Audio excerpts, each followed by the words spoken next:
Most people lose the greatest battle of their lives every single day, the battle inside their own mind. They wake up already at war, not with the world, but with themselves. Their thoughts pull them in 1,000 directions. Their emotions hijack their peace. They are prisoners of reaction, slaves to anger, fear, envy, and pride. But the Stoics, they learned a different way.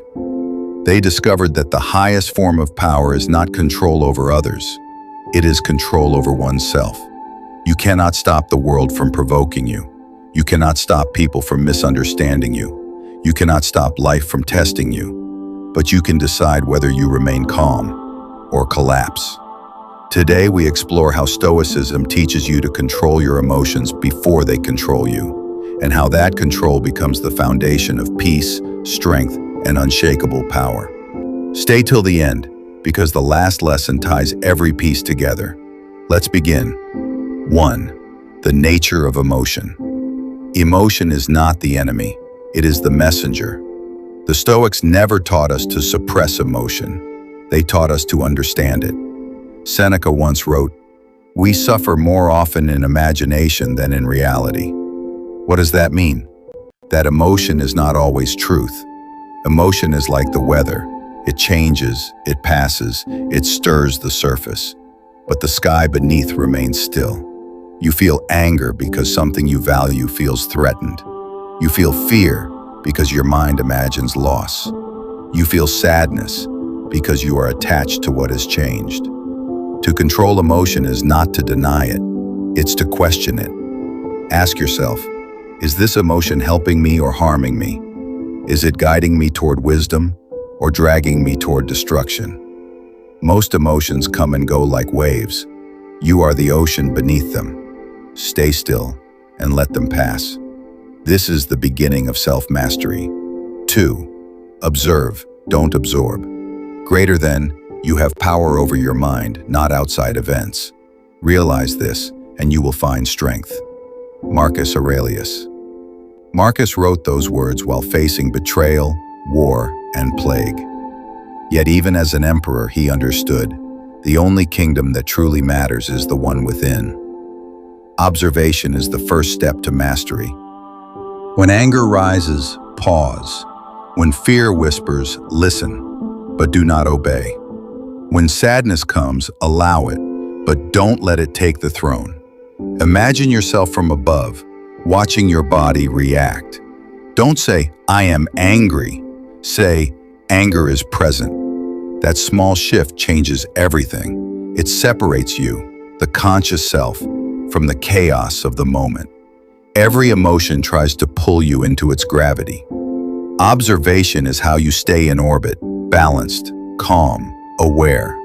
Remember, awareness is control. Reaction is slavery. 3. The space between stimulus and response. Viktor Frankl, a man who survived the horrors of concentration camps, once said, "Between stimulus and response, there is a space. In that space is our power to choose our response. In our response lies our growth and our freedom." That space is where Stoicism lives. The Stoics trained themselves to expand that space through reflection, through journaling, through mindful silence. Because when life hits you, it's not what happens that defines you, it's what you do next. The first reaction is instinct. The second reaction is wisdom. You cannot always control the first, but you can train the second. That's what Stoicism really is. Training for the moments when life strikes hardest, when emotions roar and reason whispers. Choose the whisper. 4. The emotional alchemy, turning pain into power. Every emotion carries energy. The Stoic doesn't fight that energy. He refines it. Anger is fire. Fear is wind. Sadness is water. Each can destroy or be used to create. When anger rises, don't explode, build. Channel that fire into discipline, movement, action. When fear appears, don't run, prepare. Fear sharpens you when faced, weakens you when avoided. When sadness lingers, don't drown, transform. Use that depth to create something meaningful, to understand life more deeply. Marcus Aurelius wrote his meditations during plague and war. He turned his pain into philosophy, his struggle into serenity. That is emotional alchemy, the art of transmuting chaos into creation. Energy cannot be destroyed, but it can be redirected. Ask, how can this emotion serve me instead of destroy me? Pain builds muscle. Fear builds courage. Loss builds wisdom. If you learn to use your emotions, they become your greatest source of power. 5.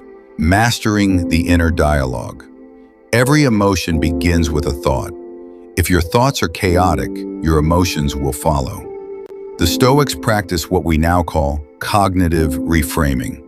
When something bad happened, they didn't ask, "Why me?" They asked, "What can I learn from this?" Epictetus said, "It's not what happens to you, but how you react to it that matters." Every day your mind is speaking to you, but ask yourself, is it a friend or an enemy? Most people let their thoughts run wild. They turn whispers of doubt into storms of despair. The Stoic rewrites his inner script. He replaces, "This is unfair," with "This is training."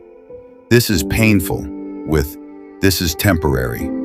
"I can't handle this," with "I was made for this." Your mind believes what you tell it most often, so train it to tell the truth. Not the story of weakness, but the story of strength. Control your words and you control your world. 6. Detachment and freedom. Detachment is not about feeling less, it's about needing less. The Stoic doesn't run from emotion, he simply refuses to be owned by it. Detachment is clarity. It's the ability to stand in the middle of chaos and remain centered. You detach not because you don't care, you detach because you care too deeply to lose yourself in what you can't control.